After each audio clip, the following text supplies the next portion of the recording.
Bad Santa 2 is the sequel to Bad Santa. Billy Bob Thornton, Tony Cox, and Brett Kelly all come back, but also you get Kathy Bates in the mix. It's directed by Mark Waters, and this time, Willie and Marcus go on another heist. This time at a charity in Chicago. Okay, Bad Santa 2. A lot of people don't like this movie. A lot of people don't say it lives up to the first one. And I will say, I agree that it does not live up to the first movie, but I still do kind of enjoy it. I do have a bit of a soft spot for this movie. This movie does have its moments. It is quite funny at times. I thought Billy Bob Thornton, once again, is great in this film. Tony Cox still delivers. Brett Kelly. I'm kind of mixed on Brett Kelly in this movie. I thought Kathy Bates was great in here too.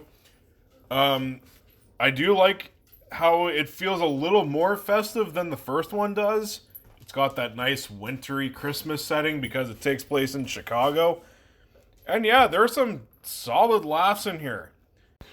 The comedic chemistry between Billy Bob Thornton and Tony Cox still works. They work great off each other.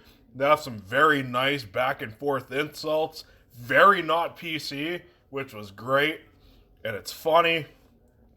Billy Bob Thornton and Brett Kelly, they're kind of good together at times.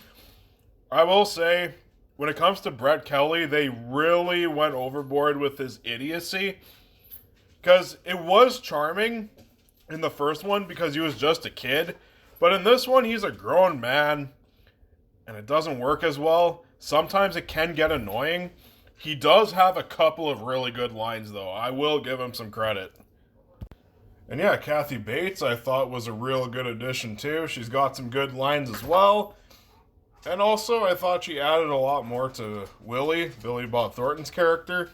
There's definitely like a somewhat like decent mother-son bonding kind of story here. Even though at the end that all changes, but there are some pretty sweet bonding moments here and there, and it's not so bad.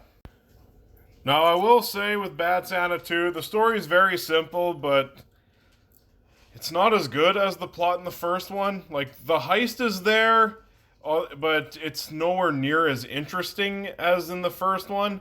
And when the heist actually plays out, it's not quite as satisfying. There's no real excitement there.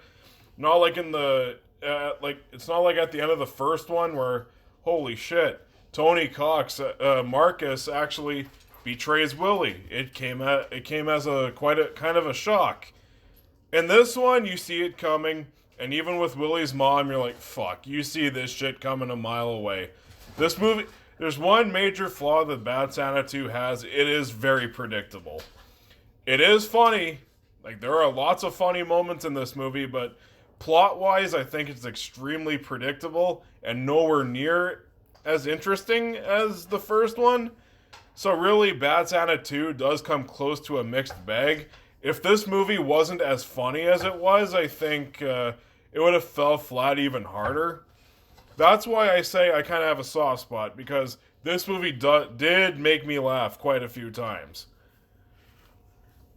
So yeah, in the end, Bad Santa 2, not a very good plot, very predictable, but the movie is funny with some fun performances, even though I think Brett Kelly is the weakest link of this movie.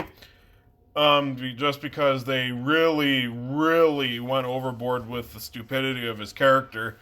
But, yeah, it is an enjoyable movie if you're just going in it for the comedy and not for, like, plot stuff.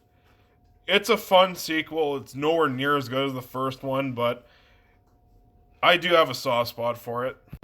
I am going to give Bad Santa 2 a B.